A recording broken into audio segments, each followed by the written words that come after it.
नमस्कार. थोडं तुझं थोडं माझं या मालिकेच्या आजच्या भागामध्ये मी तुम्हा सर्वांचे अगदी मनपूर्वक स्वागत करते. आजच्या भागामध्ये आपल्याला पाहायला मिळतं दिनेश सर्वांना म्हणू लागतो, गायत्रीचा फोन आला होता. तर आता सुनंदाताई म्हणू लागतात, काय झालं, काय म्हणाली ती, कधी येणार आहे आणि आता ती कुठे आहे. तर दिनेश म्हणू लागतो, हो आई, मी तुला सगळं काही सांगणार आहे, कारण मला गायत्रीचा फोन आला आहे आणि मी सगळं काही गायत्रीला विचारलं आहे. तर सुनंदाताई म्हणतात की हो दिनेश, परंतु कधी येणार आहे गायत्री. तर आता दिनेश म्हणू लागतो, गायत्री म्हणाली आहे की तिला येण्यासाठी थोडा उशीर होणार आहे, कारण हॉटेलचं खूप महत्त्वाचं काम आलं आणि तिला म्हणूनच जावं लागलं. कदाचित ती उद्या किंवा परवा येणारच आहे. तर सुनंदाताई म्हणतात, अरे पण असं अचानक काळजी करायचं काही कारण नाही ना. तर आता दिनेश म्हणू लागतो, नाही नाही, छे काळजी करायचं काहीच कारण नाही. आणि तशी काळजी करायची काय करायचं आहे, आणि ती सुद्धा गायत्रीची. तर तेजस म्हणू लागतो, हो ना, गायत्री वहिनीची आणि काळजी. तर दिनेश म्हणतो, हो ना तेजस. तर आबा हसू लागते. तर दिनेश म्हणतो, परंतु कसं आहे ना, गायत्रीची काही काळजी नाही, परंतु ज्या ठिकाणी गायत्री जाणार त्या ठिकाणच्या माणसांची मात्र आपल्याला काळजी तर करावीच लागते, असं म्हणत दिनेश खूप घाबरलेला असतो. आता दिनेश घाबरतच हे सगळं काही बोलत आहे हे तेजसने चांगल्याच पद्धतीने ओळखलेलं असतं. तर तेजस दिनेशला म्हणतो, हे सगळं काही तू वहिनी नसतानाच बोलू शकतोस ना, कारण वहिनी असताना तू एकदम गप्प असतोस. तर दिनेश म्हणतो, हो ना, मग काय करणार, तिचं तर ऐकावं लागणारच ना. असं म्हणत दिनेश पुढे म्हणतो, आई, अगं तू काळजी करू नकोस, गायत्री 2 ते 3 दिवसात नक्कीच येणार आहे. चला चला, तुम्ही एवढा विचार करू नका, दिवाळी जवळ आली आहे, आपल्याला सगळ्यांना दिवाळीची तयारी करायची आहे ना. मग चला बघू, आपण दिवाळीची तयारी करू. तर आता सुनंदाताई दिनेशला म्हणू लागतात, अरे पण गायत्री नक्की कधी येणार आहे हे कळायला हवं ना. उद्या आता लक्ष्मीपूजन आहे आणि लक्ष्मीपूजन दरवर्षी गायत्रीच्या हातूनच होतं ना. मग जर गायत्री उद्या लक्ष्मीपूजनला नसेल तर मग आपण काय करायचं आहे. आणि म्हणूनच मी तुला विचारत आहे की गायत्री नक्की कधी येणार आहे. तर दिनेश घाबरतच म्हणू लागतो, लक्ष्मीपूजन ना. अगं तर मी गायत्रीला सगळं काही डिटेल्समध्ये विचारलंच आहे. तिला विचारलं की लक्ष्मीपूजनचं काय करायचं आहे. तर गायत्री स्वतःहूनच म्हणाली, लक्ष्मीपूजन ना, ते लक्ष्मीपूजन यावर्षी आपण आपल्या घरच्या नवीन सुनेच्या हस्ते करू शकतो. गायत्री स्वतःहून म्हणाली आहे की घरात जर नवीन सून असेल तर लक्ष्मीपूजन नवीन सुनेच्या हस्तेही आपण करूच शकतो. आणि तसंही दिवाळी आता आलीच आहे, तर आपण गायत्रीची वाट बघत राहणार आहोत का. दिवाळी तर आपण थांबवू शकत नाही आणि गायत्री तर लवकर येऊ शकत नाही. आणि त्यामुळे गायत्री स्वतःहूनच म्हणाली आहे की लक्ष्मीपूजन हे आता घरच्या नवीन सुनेच्या हातूनच होईल. आता मात्र सर्वजण शांतच असतात, कारण दिनेश काय बोलत आहे यावर कोणाचाच विश्वास बसत नसतो. दिनेश सर्वांना विचारतो, काय झाले, तुम्ही असे सर्वजण शांत का आहात, मी जे काही बोलत आहे त्यावर तुमचा विश्वास नाही आहे का. अगं खरंच आई, मी खरंच सांगत आहे, खरंच मी आता गायत्रीला फोन केला होता त्यावेळी गायत्री स्वतःहूनच हे सगळं काही म्हणाली आहे. त्यामुळे तुम्ही काळजी करू नका आणि गायत्री लवकरच घरी येणार आहे. सुनंदाताई म्हणतात, बरं ठीक आहे, परंतु गायत्री स्वतःहूनच म्हणाली आहे ना. तर आता दिनेश म्हणू लागतो, हो आई, अगं गायत्री हे सगळं काही स्वतःहूनच बोलली आहे, त्यामुळे तू नको एवढा विचार करूस. सुनंदाताई म्हणतात, बरं ठीक आहे, मग आता मी तयारीला लागतो. तर आता दिनेश म्हणू लागतो, बरं, माझा काही उपयोग होणार असेल तर सांगा, कारण माझ्या उंचीचा घरची साफसफाई किंवा तोरण लावण्यासाठी. तर सुनंदाताई म्हणतात, नाही नको, सगळं काही झालं आहे, आता लक्ष्मीपूजनाची तयारी करून ठेवतो, म्हणजे उद्या आपल्याला काहीच घाई होणार नाही. चला गं बोरींनो. असं म्हणत आता सुनंदाताई मानसी आणि आबाला लक्ष्मीपूजनच्या तयारीसाठी घेऊन जातात. तर इकडे दिनेश खूप घाबरलेला असतो, हे तेजसने चांगल्याच पद्धतीने ओळखलेलं असतं. तर तेजस दिनेशला म्हणू लागतो, काय मग खरंच गायत्री वहिनीचा फोन आला होता का. तर आता दिनेश घाबरतच म्हणतो, हो, अरे मी खरं सांगतोय तेजस, तुझा माझ्यावर विश्वास नाही आहे का.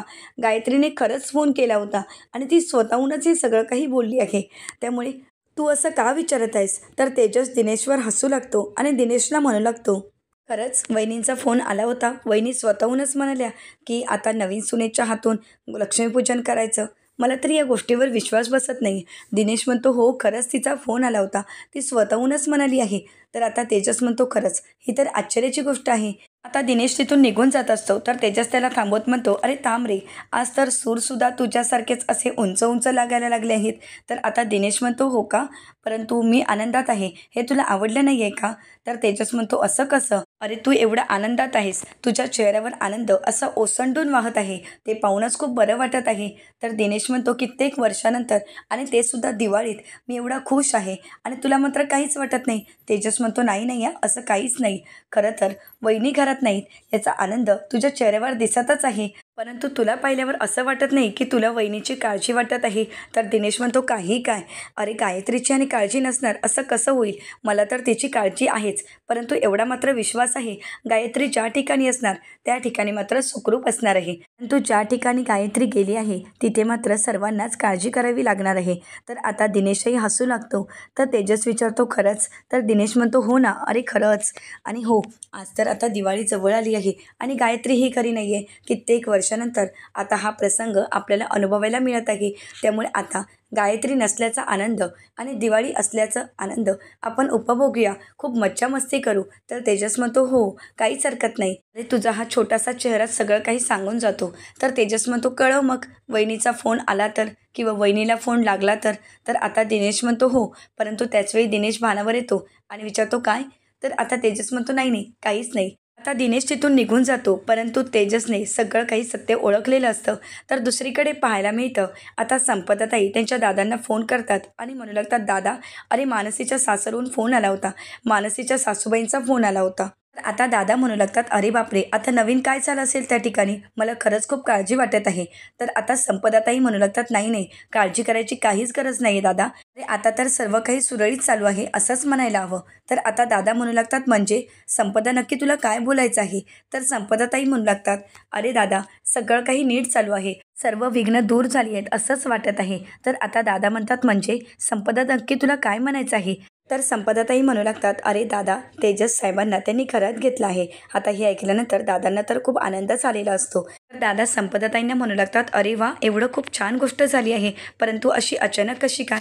तर संपदाताई म्हणतात, अरे त्यांना नोकरी लागली ना, आणि म्हणूनच त्यांचा राग खूप कमी झाला आहे आणि आता हळूहळू सगळं काही नीट होणार आहे. घरच्यांना एक ना एक दिवस तेजस साहेबांचं आणि मानसीचं नातं तर मान्य करावंच लागेल. तर आता दादा म्हणू लागतात, आपली मानसी ज्या घरात जाईल तिथे सर्वांनाच ती आपलंसं करून घेते आणि आजही तिने तेच केलं आहे आणि यापुढे सुद्धा तेच करणार आहे. तर आता संपदाताई म्हणतात, हो ना, आपली मानसी आहेच कुणाची. आज संपूर्ण कुटुंब तिच्या बाजूने नसेल, परंतु एक ना एक दिवस संपूर्ण कुटुंब तिच्या सोबत असेल, एवढं मात्र नक्की. आता मला तुला हे सांगायचं होतं की मानसीच्या सासूबाईंनी दिवाळीचं आमंत्रण दिलं आहे, त्यांनी मला प्रभू निवासवर बोलवलं आहे. मग काय करू, मी जाऊ की नको, मला काहीच कळत नाही. तर दादा म्हणू लागतात, अगं संपदा, विचार कसला करतेस? तुझ्या मुलीच्या सासरीच जायचं आहे ना, मग जा ना. अगं तू गेलीस तर खरंच तिला खूप बरं वाटेल आणि तू नाही गेलीस तर मानसीलाच वाईट वाटेल. त्यामुळे मानसीचा विचार कर आणि नक्कीच जा. आता हे सगळं काही दादांचं बोलणं वहिनीने ऐकलेलं असतं. तर आता दादा म्हणतात, आणि हो, मिठाई वगैरे काही घेऊन जायचं असेल तर मला सांग, मी आणून देऊ का? तर संपदाताई म्हणतात, नाही नाही, त्याची काहीच गरज नाही, मी सगळं काही घेऊन जाईन, तू काळजी करू नकोस. तर आता संपदाताई म्हणतात, परंतु दादा तू येशील का माझ्यासोबत? तर दादा म्हणू लागतात, माझं काही मी नक्की सांगू शकत नाही, परंतु मला जर वेळ मिळाला तर मी नक्कीच येईन. आता संपदाताई म्हणतात, ठीक आहे, बरं, मी आता तयारीला लागते. असं म्हणत आता संपदाताई फोन ठेवतात. तर इकडे वहिनी दादांना विचारतात, काय झालंय, काय विशेष, कोणाचा फोन आला होता? तर दादा म्हणू लागतात, काही नाही, माझ्या बहिणीचा फोन आला होता, मानसीच्या घरून दिवाळीचं आमंत्रण आलं आहे, तेच सांगण्यासाठी तिने फोन केला होता. तर आता वहिनी विचारतात, मग काय, जाणार आहेत का संपदाताई, तुमची बहिणाबाई? तर आता दादा म्हणतात की हो, ती जाणारच आहे. तर आता आपण पण जाऊया, असं वहिनी बोलू लागतात. तर आता दादा म्हणू लागतात, नाही, आपल्याला आमंत्रण नाही तर आपण जायचं नाही. तर आता वहिनी मनाशीच म्हणतात, गायत्री तिथे असताना तेजसचा स्वीकार कसा काय घरात होऊ शकतो आणि मानसीला सून म्हणून स्वीकारला आहे? नाही नाही, गायत्रीच्या मनात नक्की काय चालू आहे याचा शोध घ्यायलाच हवा आणि त्यासाठी तिथे जावंच लागेल.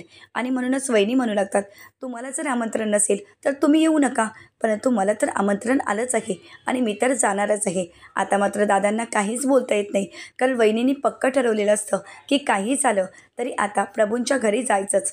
तर दुसरीकडे पाहायला मिळतं, आता गायत्री पोलीस स्टेशनला आलेली असते आणि तिच्या वडिलांना भेटण्यासाठी फक्त 10 मिनिटाचाच कालावधी गायत्रीला देण्यात आलेला असतो. तर आता या 10 मिनिटासाठी गायत्री आपल्या वडिलांना भेटण्यासाठी जाते. आता आपल्या वडिलांना पाहताच गायत्रीचे अश्रू अनावर होतात. तर गायत्री म्हणू लागते, बाबा, मला खरंच माफ करा, या दिवाळीतसुद्धा आपली भेट अशी होईल असं मला वाटलं नव्हतं. मी प्रभूनिवास तोडू शकले नाही, तुम्हाला त्रास देणाऱ्यांना आणि तुमची अशी अवस्था करणाऱ्यांना मी अजूनही शिक्षा करू शकले नाही. बाबा, मला खरंच माफ करा, मी तुमची खरंच अगदी मनापासून माफी मागत आहे. असं म्हणत आता गायत्री आपल्या वडिलांसमोर हात जोडते आणि माफी मागत म्हणते, बाबा, मला खरंच माफ करा, परंतु एक ना एक दिवस मी तुम्हाला या सगळ्यातून बाहेर काढणारच आहे. आता नाही, आता एक घाव दोन तुकडे, आता काही झालं तरी मी प्रभूंना धडा शिकवणारच आहे. तुम्हाला ही शिक्षा देणाऱ्या आणि तुमची ही अवस्था करणाऱ्यांना मी सोडणार नाही. आता जीव घ्यावा लागला तरी चालेल. आता ज्यावेळी गायत्री माफी मागत असते त्यावेळी गायत्रीला तेजसचा चेहरा आठवतो. तेजसने वाचवलेलं प्रभुनिवास आठवतं आणि म्हणू लागते, आता तर बळी द्यावा लागला तरी चालेल, आता काही करावं लागलं तरी चालेल, परंतु बाबा या सगळ्यातून मी तुम्हाला सोडवणारच आहे. तर दुसरीकडे पाहायला मिळतं मानसी बंटी आता किल्ला बनवत असतात. तर हे दृश्य तेजस लांबूनच पाहत असतो. तर आता बंटी मानसीला म्हणू लागतो, काकू आपण दिवाळीमध्ये असे किल्ले का बनवतो, काही माहीत आहे का तुला? तर आता मानसी म्हणू लागते, नाही रे, मला तर काहीच माहीत नाही, परंतु तुला काही माहीत आहे का? तर बंटी म्हणतो, हो ना, मला आजोबांनी सांगितलं होतं की किल्ल्यांना शौर्य. तर आता मानसी म्हणू लागते, शौर्य, किल्ले हे शौर्याचं प्रतीक आहे. तर आता बंटी म्हणतो की हो, किल्ले हे शौर्याचं प्रतीक आहे असं आजोबांनी मला सांगितलं होतं आणि आजीने एक गोष्टही सांगितली होती, ती तर मी विसरूनच गेले. आता त्याचवेळी तिथे सुनंदाताई आलेले असतात आणि गोष्ट सांगण्यासाठी पुढे येणार. तर तेजस त्यांना थांबवतो. तर त्यानंतर मानसी आता बंटीला सांगू लागते, मराठी महिन्यातील अश्विन महिना माहीत आहे का तुला? तर आता बंटी म्हणतो की हो. तर मानसी पुढे म्हणते, मग त्याच्या अमावस्येला भगवान राम, लक्ष्मण आणि सीतामाई हे अयोध्यामध्ये परत आले होते आणि हे सर्वजण अयोध्यात येणार हे ज्यावेळी अयोध्यामध्ये कळालं होतं त्यावेळी सर्वांनी आपल्या घरासमोर तुपाचे दिवे लावले होते आणि अशी छोटी छोटी घरं किल्ले बनवले होते. तर आता बंटी म्हणू लागतो, जसे आपण बनवले तसेच? तर आता मानसी म्हणू लागते, हो, अगदी आपण बनवत आहोत तसेच. सर्वांनी अयोध्यामध्ये दिवाळी साजरी केली होती आणि त्याच पद्धतीने आजही केली जाते. तर त्यानंतर आता मानसी बंटीला विचारते, बंटी आता मला सांग, तुला हॉस्टेलमध्ये राहायला आवडतं का आणि तिथे तुम्ही काय काय मजा करता? तर बंटी म्हणू लागतो, काकू अगं तसं बघायला गेलं तर मला हॉस्टेलमध्ये राहायला अजिबातच आवडत नाही, परंतु काय करणार, मम्मा तर मला सांगते इथे यायचंही नाही आणि आज कित्येक वर्षानंतर मी दिवाळीसाठी आलो आहे, नाहीतर मी तिथेच असतो. बाबा जर आला नसता यावर्षीसुद्धा मला दिवाळीला येताच आलं नसतं. माझे सर्व फ्रेंड दिवाळीसाठी निघून जातात आणि मी मात्र एकटाच हॉस्टेलमध्ये असतो. तर आता बंटीचा चेहरा खूप उदास झालेला असतो. तर मानसी त्याला सावरत म्हणते, बंटी आता तू काळजी करू नकोस, आता इथे आलायस ना तू, मग आपण दिवाळीमध्ये खूप मज्जा करायची आहे. त्याचवेळी किल्ला कोसळतो. तर बंटी म्हणू लागतो, बघ ना काकू, अगं किल्ला तर कोसळला. तर आता मानसी म्हणू लागते, किल्ला कोसळला म्हणून काय झालं, छत्रपती शिवाजी महाराजांनी मेहनतीनेच किल्ले जिंकले होते, मग आतासुद्धा आपण मेहनत करायची आणि हा किल्ला पुन्हा उभारायचा आहे असं म्हणत आता मानसी आणि बंटी पुन्हा एकदा किल्ला उभारायला घेतात. तर आता सुनंदाताई तेजसला म्हणू लागतात, ही मुलगी घर नक्कीच सावरणार, त्या घराला नक्कीच एकत्र आणणार. तर आता तेजस म्हणू लागतो, आई अगं त्या सगळं करतील, परंतु हे करत असताना त्यांची काय अवस्था होईल याचा विचार केला आहेस का तू?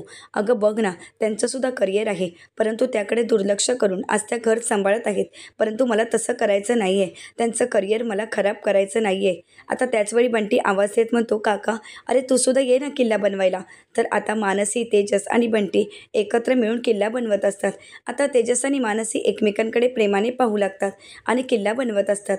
तर दुसरीकडे पाहायला मिळतं आबा अंथरूण टाकत असते. त्याचवेळी सुनंदाताई येतात आणि म्हणू लागतात, आबा हे काय करतेस? तर आबा म्हणते, काही नाही, अंथरूण टाकत आहे. तर सुनंदाताई म्हणतात, नाही नाही, आजपासून तुझं अंथरूण इथे नाही तर आमच्यासोबत, आणि हो, मानसी आणि तेजस यांचं अंथरूण आपल्याला वेगळ्या ठिकाणी टाकायचं आहे. तर आबा म्हणू लागते, म्हणजे?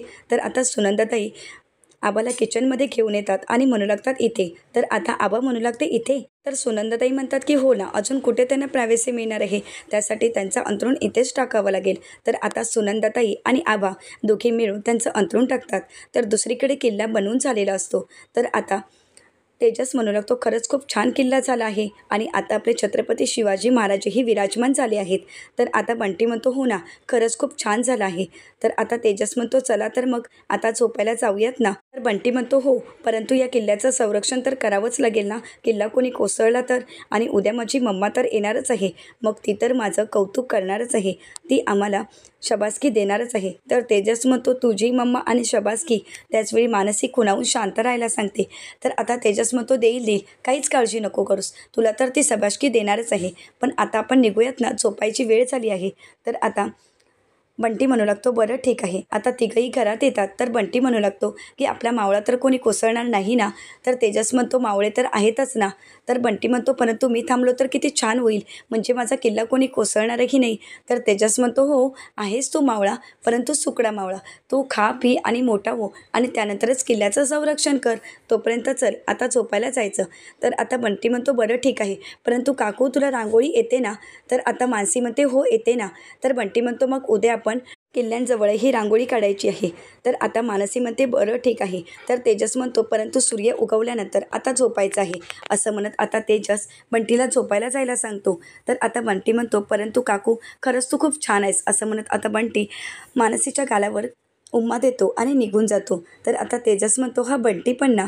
आता बंटी तिथून निघून जातो. बंटीच्या चेहऱ्यावरचा आनंद पाहून मानसीलाही खूप आनंद झालेला असतो. तेजस म्हणू लागतो, काही लकीच्या बंटीने तर हट्ट केला आणि तुम्ही तर किल्ला बनवूनच दिला. तर मानसी म्हणते, मला किल्ला बनवायला खूप आवडतो.